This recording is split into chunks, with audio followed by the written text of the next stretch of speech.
We had an opportunity to go to the Mayan ruins, and it was a day that we got to escape from just the campus that we were on, and we went to the Mayan ruins. It was a two hour bus ride, and I was like, man, I'm wasting all my time on this 2 hour bus ride, but it was well worth it. And here's why: because even though the Mayan ruins are really really cool, and there's a lot of history behind it, the lesson that I learned from that trip, which it wasn't evident to me, is that the Mayans were very good at observation.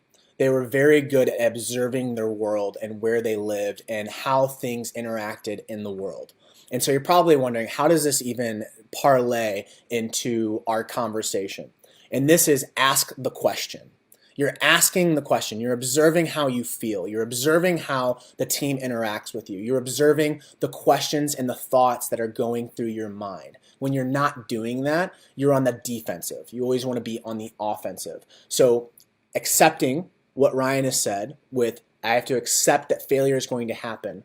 Now, it's not accepting as in being into just like you're trapped and you have shackles on your wrists.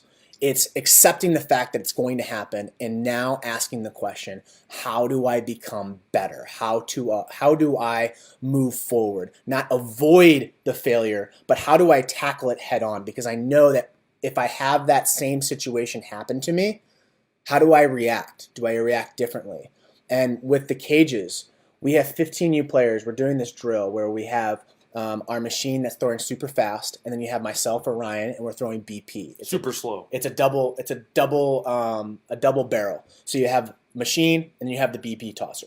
And so what that simulates is where the BP tosser is supposed to throw low as the machine throws high. It's a changing of speeds, drastic speeds. And what we've noticed is that, and this is the first year that we've done this drill, the 17 new players handle it with ease. And here's why: because they're more experienced.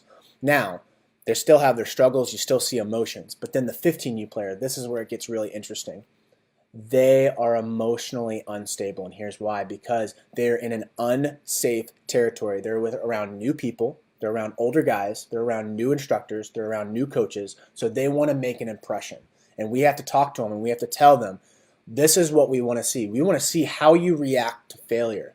How are you going to react when something happens and it doesn't go your way? You're at 14 years old. You're hitting home runs. You're hitting doubles. People love you. You're at the top of the totem pole. But right now, you're at the bottom.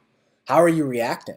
And that's where it becomes super interesting. And we approach them with this question: how do I handle failure? What am I feeling? How do I handle it?